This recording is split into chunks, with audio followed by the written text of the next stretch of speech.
After my husband's first love came back, I saw the question he answered on a website. What's it like to marry someone you don't love? He said, I don't love my wife. Even though she treats me wholeheartedly and takes good care of our home, I still think about my ex-girlfriend. I know it's wrong, but I can't help it. Someone commented below, aren't you afraid your wife will see this and divorce you since you didn't post anonymously?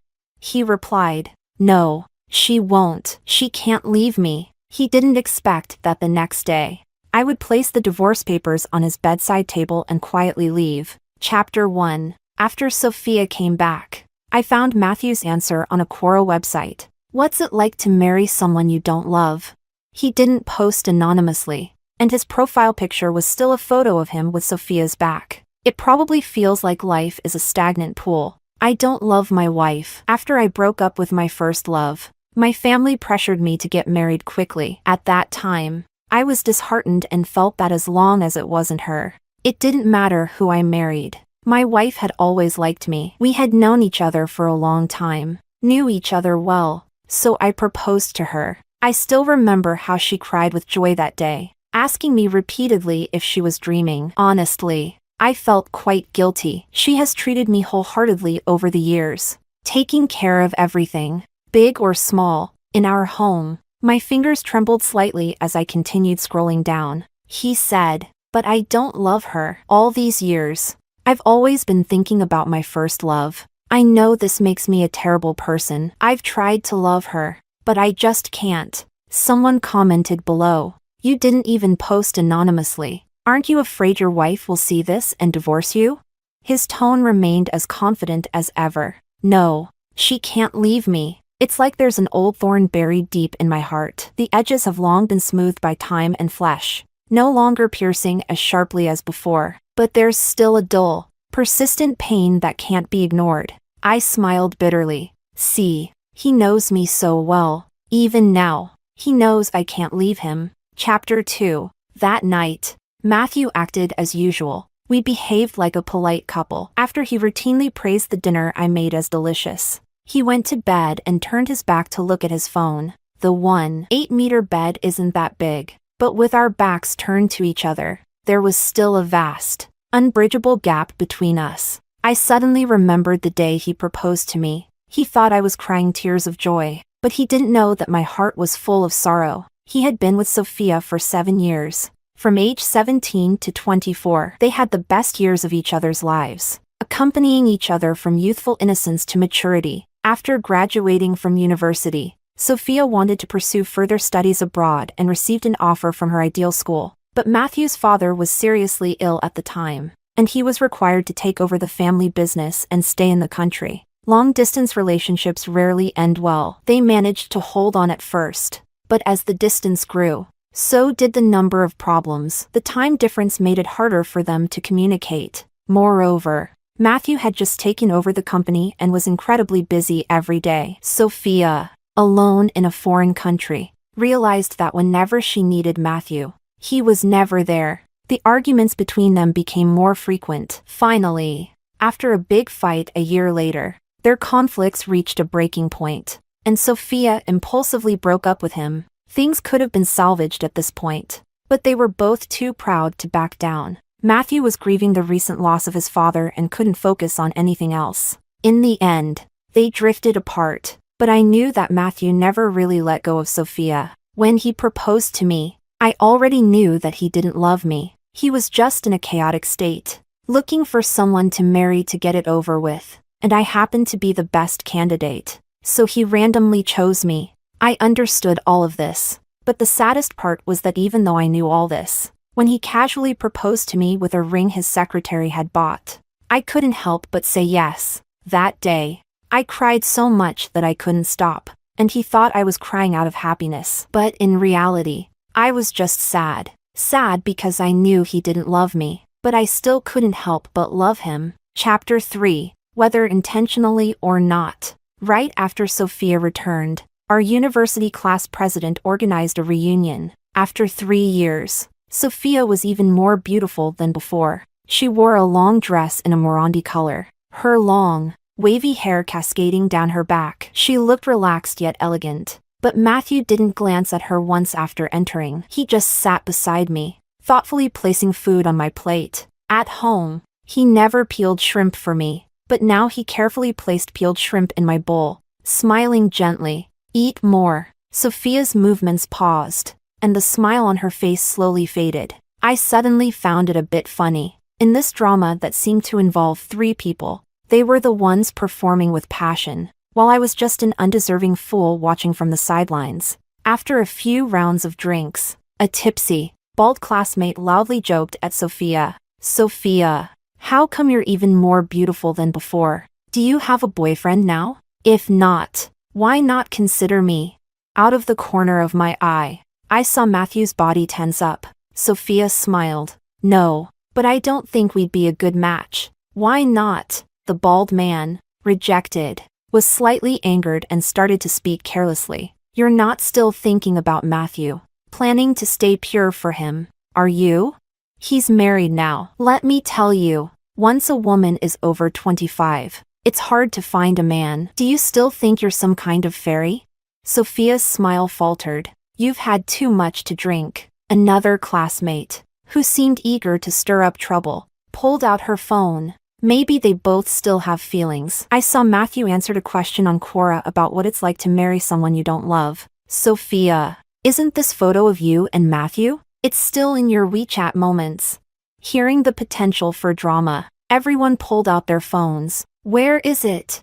Even Sophia, seeing that answer, looked at Matthew with a complicated expression. Her eyes slightly reddened. Matthew met her gaze. I felt cold all over, barely able to stop myself from trembling. In front of everyone, they all knew that my husband actually loved another woman. In that moment, I felt as if I had been stripped bare and paraded through the streets. I wanted to stand up and run away immediately. After what felt like an eternity, Matthew finally spoke. His voice was steady, but if you listened carefully, there was a slight tremble. "It's nonsense. My wife and I are fine. Let's continue eating." The classmates nodded and put away their phones. But throughout the rest of the meal, I could feel countless eyes on us. The gazes that landed on me were filled with either pity or ridicule. This was probably the hardest meal I've ever had to endure. As the gathering was ending, Matthew said, "I'm going to the restroom," and got up to leave. Not long after, Sophia also left. Several people glanced at me, some intentionally, some not. I didn't know what to feel anymore. I just pretended nothing had happened and continued eating mechanically. After the reunion, everyone left. I waited for a long time, but Matthew didn't return, so I got up to leave. But as I passed through the hallway, I suddenly heard Sophia's tearful voice. I looked over from the shadows. Sophia had hugged Matthew from behind, crying. "But you still have feelings for me." Matthew frowned. "You're overthinking it. I'm already married." Sophia, with tears in her eyes, said, "Then why didn't you dare look back at me? What about your answer, Matthew? You obviously don't love her." She sobbed. "I know this is wrong, but we were together first. If it weren't for her, we might have already gotten back together." "Matthew, I came back for you. I was immature before, but can we start over?" Matthew's body stiffened, his expression hidden in the shadows, making it hard to see. After a long time, he slowly turned around and pulled Sophia into his arms. They kissed passionately, almost desperately, as if trying to release years of suppressed emotions. And I silently watched from the side, as if a blade was tearing through my heart. I don't know why, but even though they were the ones being intimate, I was the one who ran away. When I finally reached the dim streetlight, I touched my face and realized that at some point, it had become cold and wet. Chapter 4. That night, Matthew came home very late. He seemed to want to explain something to me, opening his mouth but not knowing what to say. I smiled as usual. "Let's rest first. We can talk about it later." He relaxed, his furrowed brow easing. When I took my blanket and headed to the guest room, he was momentarily stunned but didn't stop me. In the middle of the night, I opened Quora. There were a lot more comments under Matthew's answer, probably from classmates who had witnessed the drama tonight, and his reply was still the same. "No, She won't. She can't leave me. The night outside was blurred by the mist, casting shadows through the window, and the sheer curtains billowed in the wind. I sat up and took a divorce agreement from the drawer. Over the years, although Matthew didn't love me, he was still a good husband. All these years, he handed over all his salary and bonuses to me. In fact, over the past year, he had started to change gradually. He would kiss me before leaving the house, and during our intimate moments before bed, he would whisper my nickname tenderly. When I had trouble sleeping due to menstrual cramps, he would warm his hands and gently massage my abdomen. Several times I woke up in the middle of the night to find him nodding off from exhaustion, but his hands still moving. At that time, I thought he might fall in love with me, but when Sophia returned, I realized it was all just my illusion. I divided the money we had saved over the years into 2 parts, signed the divorce agreement, quietly placed it on the coffee table, then dragged my suitcase to the door, gently closing it as I left. Then, I replied under Matthew's answer, "No, she can leave too." Chapter 5. Matthew didn't call until the afternoon of the next day. He must have been busy entangled with Sophia, only just noticing the divorce papers I had left behind. "What do you mean?" Matthew tried to suppress his anger. "Grace, you want a divorce?" I was silent for a moment, then softly said, "Yes. Sign the papers, and when you have time, we can finalize the paperwork. Don't worry. I didn't ask for much. The house and the car are yours." But I didn't finish before Matthew interrupted me angrily. "You've gone too far. Just because of what happened last night, you think this is necessary?" His tone was mocking. "You're upset because of that answer I wrote?" "Yes. I was wrong to write it. But haven't I told you how much I hate being threatened? Do you think this will?" "I know." I cut him off. "That's why I'm serious, Matthew." I fought back, the tears stinging my nose. "I was in the hallway last night. I saw you too." Matthew froze, unable to speak. He hurriedly tried to explain. "It's not what you think." "Let me explain." I choked up. "Matthew, what were you feeling when you wrote that answer? When you trampled on my feelings? Were you laughing at me, thinking I was just a fool? Is loving you really that worthless to you?" For once, Matthew was at a loss, stammering, "That's not what I meant. I was just drunk that day, writing nonsense." "Grace, don't overthink this." "Overthink?" I forced a bitter smile. He had already made it clear. What was there left to overthink? I lifted my head, determined not to let the tears fall. "Matthew, let's get divorced." During that phone call, Matthew adamantly refused to divorce me. He just said I should think it over. I didn't mind. If it came to it, I could sue for divorce, or after 2 years of separation, it would be granted automatically. It would just take a little more time. I could endure him not loving me, but I couldn't endure him trampling on my feelings like this. It seemed that misfortunes never come singly. A few days later, it suddenly started pouring rain as I was leaving work. The visibility was poor, and when the car in front suddenly slowed down, the taxi I was in rear-ended it. My lower abdomen slammed hard into the metal corner of the laptop I was holding, and my forehead hit the window, making everything go black. A buzzing filled my ears. After being taken to the hospital and undergoing several tests, the doctor frowned slightly. "You should be more careful since you're pregnant. You already showed signs of a threatened miscarriage. The baby was almost lost." I was stunned. "A baby?" Seeing my expression, the doctor asked, puzzled, "Didn't you know you were pregnant?" I shook my head, my hand instinctively touching my lower abdomen. It was flat, with no sign of movement, and I couldn't imagine that a tiny life was already growing there, connected by blood. My mind was a mess, and I bit my lip. What a bitter twist of fate. All these years with Matthew, I had always wanted a child. I used to think that a child would help me hold on to his heart, so I pestered him endlessly. He even scolded me. "Don't you have any shame as a woman?" Even so, I never managed to have a child.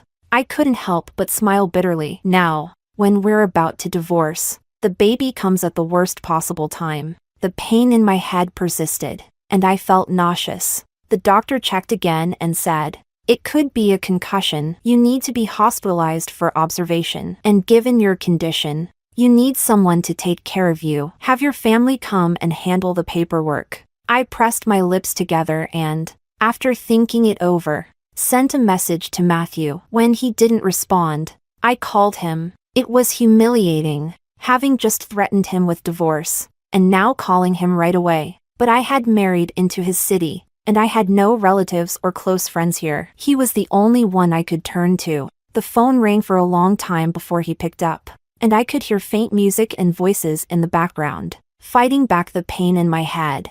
I spoke hoarsely. Matthew, could you come and stay with me? I'm in the hospital. The car had an accident. Matthew's voice was cold and mocking. Grace, can't you come up with a better excuse?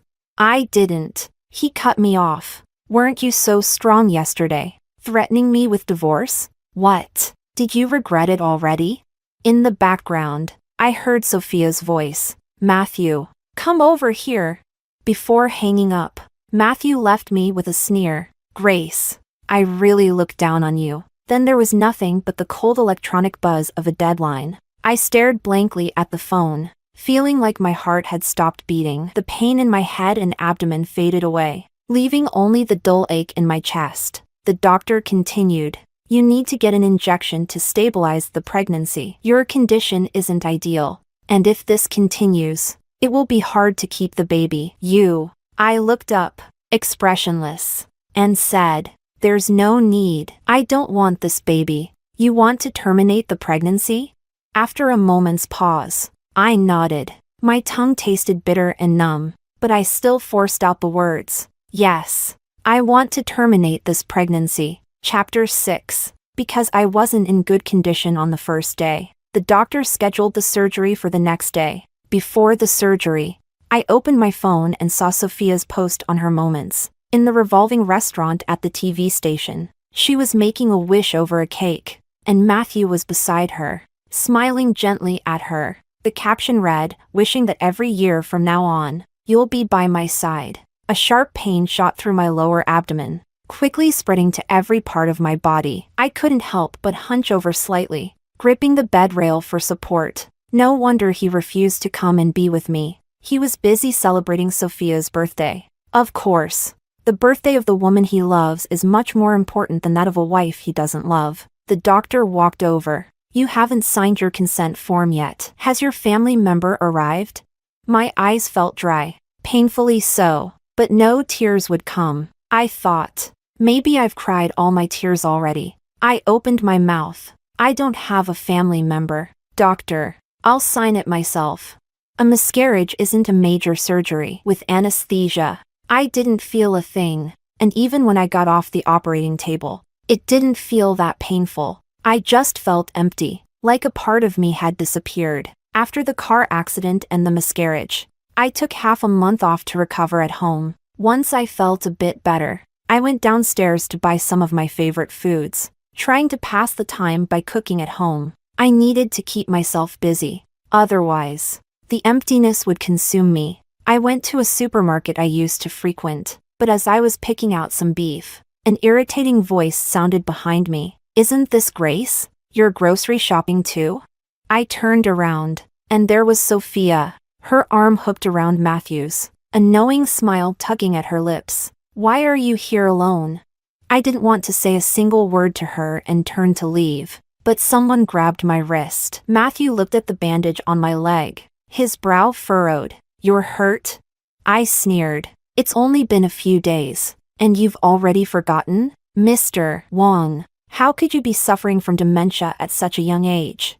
That day, Matthew looked slightly dazed. I thought you were lying to me. I laughed. Mr. Wong was busy celebrating someone else's birthday. Of course, there was no time to come over, but we're getting divorced. Who you want to be with is your business. It's none of my concern. Matthew's brows furrowed tightly, and he looked at me with some surprise. I had never spoken to him like this before, but perhaps because he felt guilty, he patiently tried to explain. It's not what you think. That day, I looked at him, then yanked my hand out of his grip with force.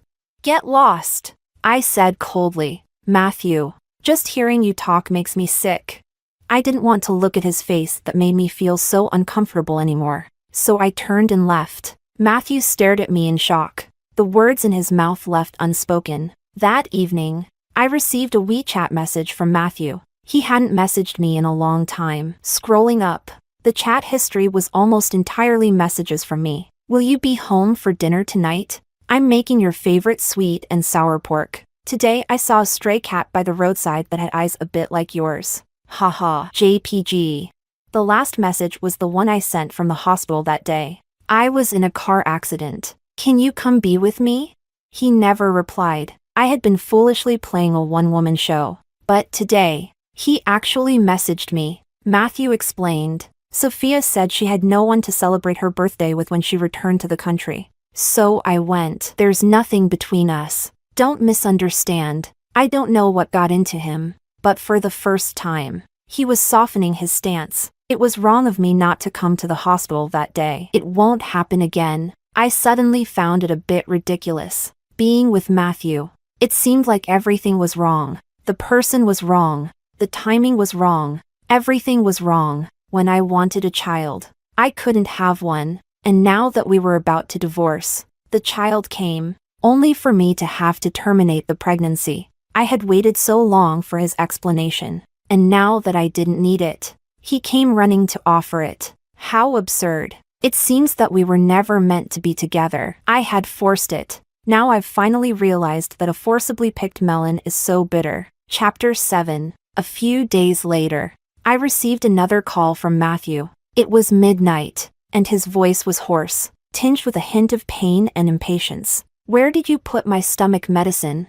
Years ago, Matthew was so busy with work that his meals were irregular, leading to a severe stomach condition. Over the years, I had been meticulously caring for his stomach. Every meal he ate was prepared by me, with every ingredient carefully chosen. In addition to Western medicine, he had been taking a type of traditional Chinese medicine. However, one of the ingredients was difficult to find, so I would fly to the old Chinese medicine doctor every 3 months, bring back the supply, and brew the medicine for him daily. I guess since I left, no one has been there to watch over the pot for hours to brew his medicine. Has his stomach condition flared up again?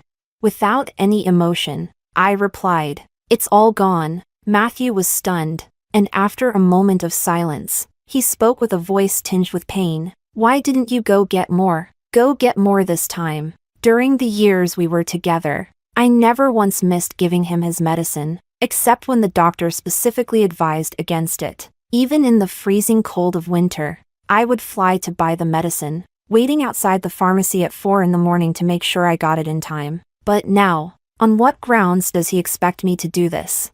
I coldly responded, are you out of your mind? Go ask Sophia to get it for you.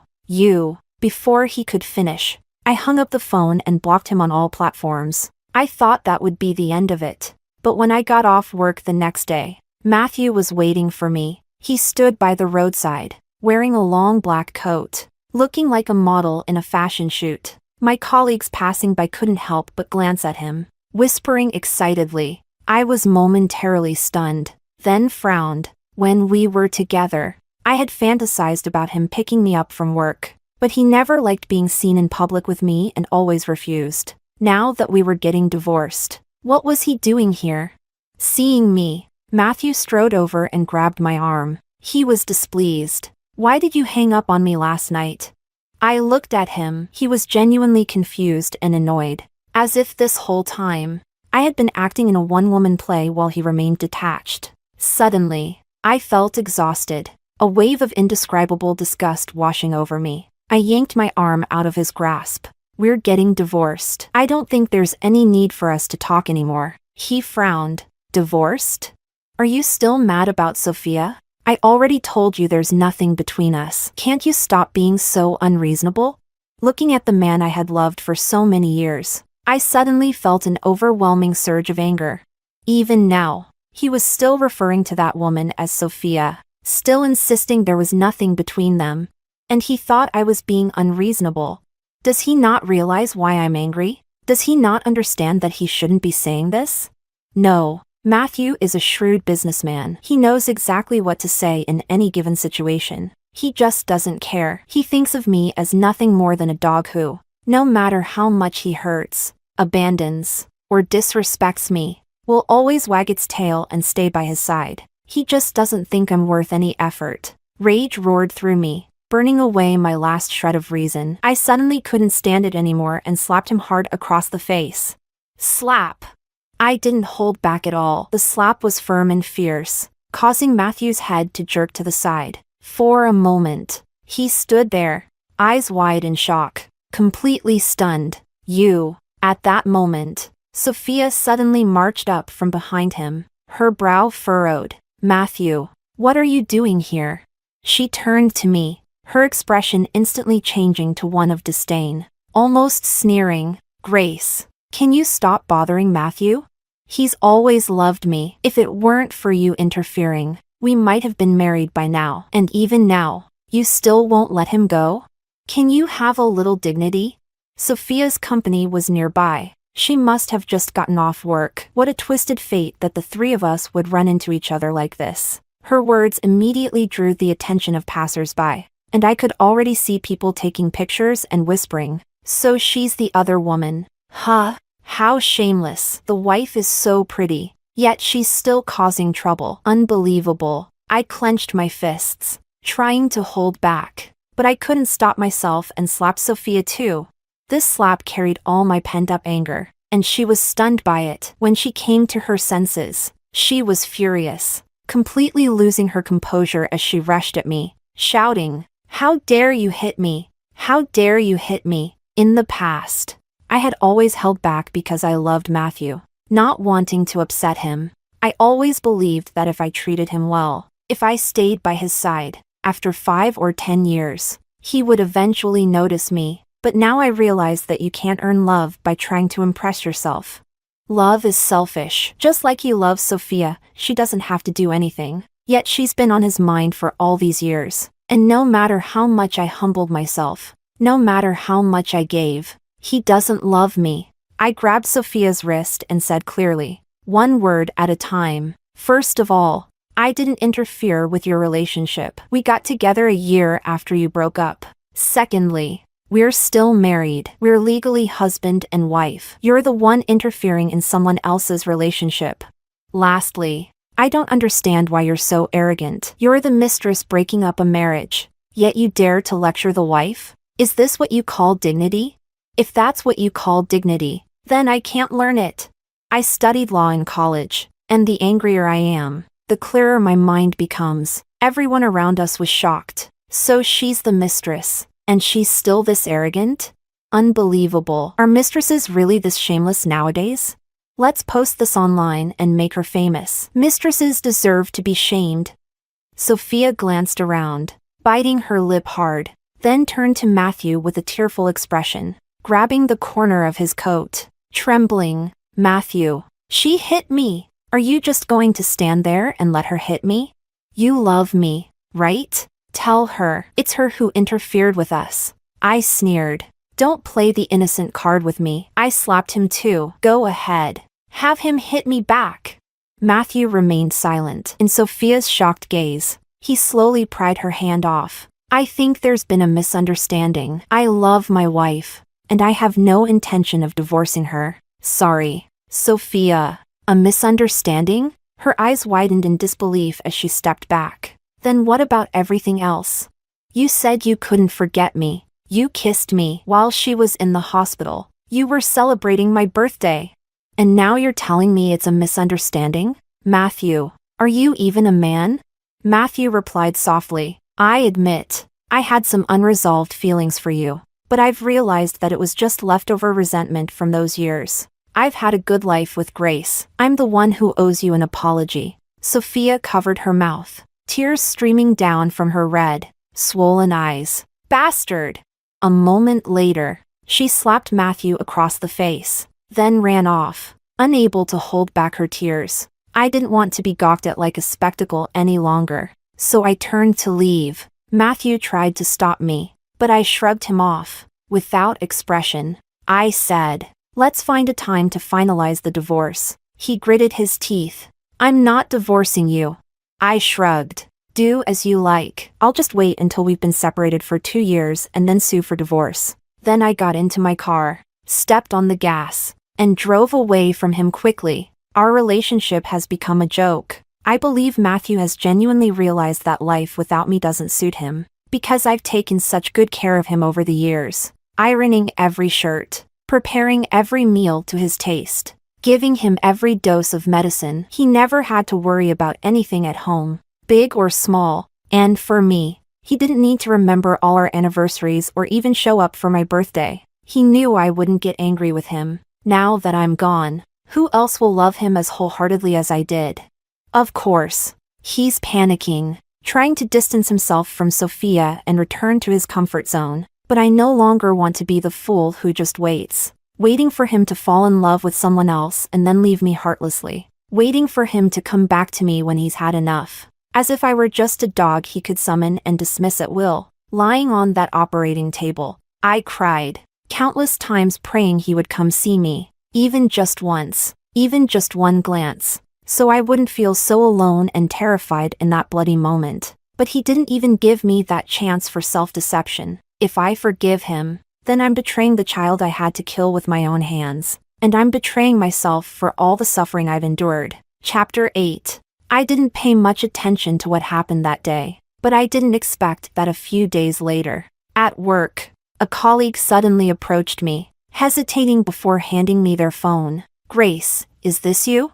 I froze and looked at the phone screen. It was the familiar scene outside the company building, with Matthew, Sophia, and me arguing. The video was playing right at the moment I slapped Sophia, leaving her stunned while I called her a mistress. The video had gone viral, with thousands of comments and bullet chats flooding in. "This mistress is shameless. She's the one who interfered in someone else's relationship and still dares to confront the wife. Serves her right to be slapped. Haha. The wife is so cool. I love it."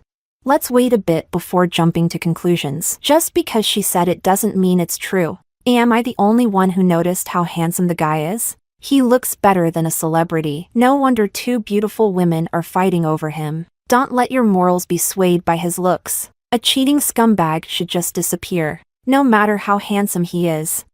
Apparently, because Matthew and Sophia were both quite attractive, the video had shot to the top of the trending list. Sophia and Matthew were being thoroughly trashed online. Matthew got off lightly. He didn't use Weibo much, though his Quora response was dug up, with people flocking to call him a scumbag. Sophia wasn't as lucky. She loved sharing her life on Weibo, and now she was being targeted and flooded with comments calling her shameless, with tens of thousands of people piling on. Panicked, she made a foolish mistake. Normally, online drama blows over quickly, and all she needed to do was stay quiet for a while. Instead, she hastily tried to defend herself, posting old photos of her and Matthew along with chat records, implying that they were originally a couple and only broke up because I interfered, insisting she wasn't a mistress. But the netizens didn't buy it. "Sophia, even now you're still lying?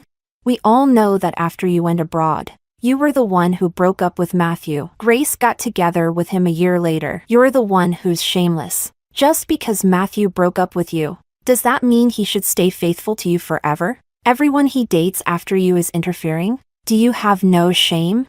Sophia's old Weibo posts from when they broke up were dug up, where she herself had written, "Love couldn't survive the distance. Whenever I needed you, you were never there." This tweet confirmed that their breakup was due to long-distance issues, and had nothing to do with me. The drama's intensity escalated, and because she engaged in arguments with commenters, Sophia was dubbed the shameless mistress, and her personal information was exposed. Even her university thesis was found to be plagiarized. And under pressure, the school revoked her degree. The high-paying job she had just started also fired her. In an instant, Sophia became a public pariah, with people from all corners condemning her. Matthew, on the other hand, managed to slip into the background of the incident. Aside from being cursed a few times at the start, he didn't face much fallout. He even found time to switch numbers and call me. "Sophia has paid the price, and I've been scolded. You've gotten everything you wanted. Grace, come back." The thought of it made me sick, and I hung up immediately, but Matthew seemed to become addicted to it. persistently trying to reach out to me. It wasn't until 3 months later that he gradually stopped. I thought he had finally come to terms with it. But then I got a call from his secretary. Madam, Chairman Wang is refusing to undergo surgery. Please come and persuade him. At first, I thought it was another one of his tricks to force me to go back. But the secretary's voice sounded different. Chairman Wang has been diagnosed with stomach cancer. It's already in the middle stages. The doctor said that if he doesn't have surgery soon, it'll be too late. Please come quickly. Shocked, I hesitated for a moment before going to the hospital. When I arrived, the secretary, looking pale, told me, after you left, Chairman Wang's life became completely chaotic. He'd eat when he remembered, and wouldn't eat when he didn't. He stopped taking his medicine. He wouldn't sleep at night, staying up on the balcony smoking for hours. His stomach was already in bad shape, and he'd often be in so much pain that he'd break out in a cold sweat. Eventually, it got to the point where he started vomiting blood, wiping his face. The secretary continued, and now, today, he was diagnosed with stomach cancer. But Chairman Wang refused to agree to the surgery and insisted that I call you. I walked into the hospital room, where Matthew sat by the window, staring outside. When he saw me enter, he turned his head and smiled slightly. You came? After a few months apart, I almost didn't recognize him. Matthew used to be fit and strong, always working out, with a body that looked good in anything. But now, the tall, muscular man had lost so much weight that his clothes hung loosely on him. I frowned. What are you trying to do? Matthew took out a cigarette and lit it, ignoring the no smoking sign on the wall. Taking a deep drag, out of nowhere, he said, Grace, when I wrote that answer, I was being honest. I really didn't like you, and this marriage didn't mean much to me. I couldn't help but clench my fists. Did you call me here just to humiliate me?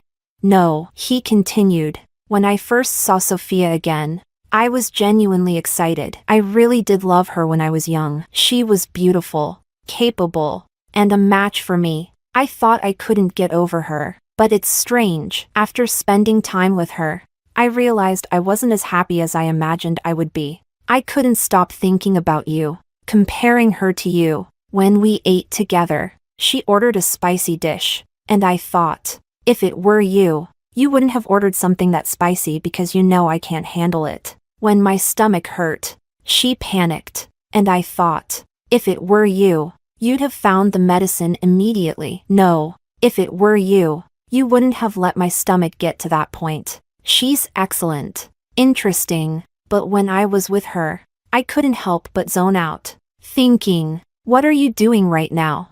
I interrupted him. I was getting an abortion. Matthew froze, suddenly looking up. After the car accident, the doctor asked if I wanted the baby. I tried to call you, but I couldn't get through. Later, I found out you were celebrating Sophia's birthday. I spoke with a mix of pain and bitter satisfaction. So, while you were celebrating at the revolving restaurant at the TV station, I was lying alone on an operating table, killing our child with my own hands. Matthew's already pale face turned ashen, and the cigarette burned down to his fingertips without him seeming to notice. Remaining motionless, after a long time, he finally lowered his head, taking a deep drag from the cigarette. His hand trembled violently, ashes falling to the ground.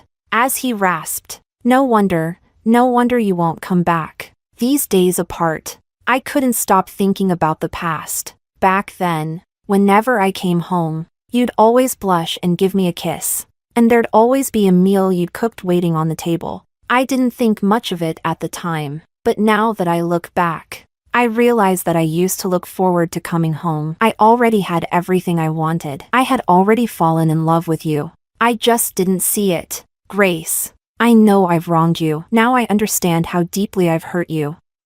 His eyes reddened. Can't you give me a chance to make it up to you? I coldly interrupted. Matthew, do you love me? Do you love me? Or do you love the feeling of always having someone who puts you first? Do you really want me back? Or do you just want me to keep taking care of you like before? I sneered. In the end, you've always just loved yourself. When Sophia brought you excitement, You didn't hesitate to abandon me and be with her. Did you not know I'd be hurt and upset? Of course. You knew. But you didn't care. Then you realized she couldn't take care of you the way I did. And you started thinking about me. To put it bluntly, you've always been selfishly chasing what you want. Love? Do you even deserve to say the word love? Don't disgust me. Matthew's gaze dimmed with each word I spoke. He was silent for a long time. Whether you have the surgery or not is up to you. But as long as we're still legally married, I'll have to come sign the papers for you. With that, I turned to leave. Just as I reached the door, Matthew spoke. Grace, you're right about everything. I am a selfish person who would do anything to get what I want. You gave your all to me, but all I gave you was pain. I don't deserve you. But there's one thing I didn't lie about. His voice seemed to come from a distant place. I really do love you. I lifted my head, saying nothing, and pushed open the door. I had waited too long to hear those words. So long that even now, the lingering emotions in my body made my eyes well up with tears. But I won't turn back anymore. I've finally realized that someone who doesn't love you never deserves your love. Chapter 9. I heard about Matthew again 2 months later. By then, I had already started a new life. I forced myself to delete and throw away everything related to him. I had loved him for so long that this habit had become a part of me. Ripping it out was like tearing off a piece of my flesh, leaving a bloody wound. But I had to move forward. Just as I was trying to forget everything, his secretary called. Chairman Wang's surgery was quite successful, but the doctor said it won't prolong his life by much. We're planning to go abroad for treatment. Chairman Wang asked me to tell you that he knows you don't want to talk to him. He's leaving the day after tomorrow. But tomorrow morning, he wants to go with you to get the divorce certificate. I was stunned. Matthew had always refused to divorce, and I had almost stopped thinking about it, just waiting to file the lawsuit after 2 years. I never expected him to suddenly agree. When I saw Matthew again, he was almost a skeleton, sitting in a wheelchair, looking as if a gust of wind could knock him over. He was nothing like the confident, spirited man he used to be. He didn't try to hold on anymore, just handed me the divorce agreement. Take a look. After this, you'll finally be rid of me. I flipped through it and realized that he had left almost all his assets and money to me. This, I frowned. I don't want this much of your money. We agreed to split it evenly. Keep it. I have no use for it anymore, and I won't be able to spend it for long. He smiled with a sense of relief. I caused you a lot of trouble before. Consider this my insignificant compensation. Maybe facing death really can change a person completely. Matthew had become someone entirely different from before, much calmer. We completed the divorce process smoothly. As we walked out, I couldn't help but feel a sense of nostalgia. Years ago, I had come to this same place, full of joy, to marry the man I had loved for so many years, thinking we would be happy forever. But in just 3 short years, everything had changed. I'll be going now. Matthew gripped the small booklet tightly in his hand and waved at me. I don't know if I was imagining it, but his eyes seemed to glisten with a hint of red. Tomorrow, I'm leaving for the US. I don't know if we'll ever see each other again in this life. Take care of yourself. I should hate the man in front of me. He had hurt me deeply. But at this moment, all I felt was a dull ache in my chest, a bitter taste spreading through my mouth. Goodbye. He was pushed away by his secretary, still waving at me as he went. Grace, be happy. I wiped the corners of my eyes and held back, not saying a word. I had already said everything, both what should and shouldn't be said. Over the years, now, there was nothing left to say. Perhaps, for us, this was the best ending. Let's part ways here, and each go our own way. I turned and walked away, and we moved farther and farther apart, backs to each other, until, finally, we were out of sight. Today, the sun was shining brightly, so bright it was almost blinding. As I walked, everything in front of me became blurry, but I won't look back. No matter how much it hurts, I'll keep moving forward. In my heart, I silently said, goodbye, my past. Goodbye, Matthew.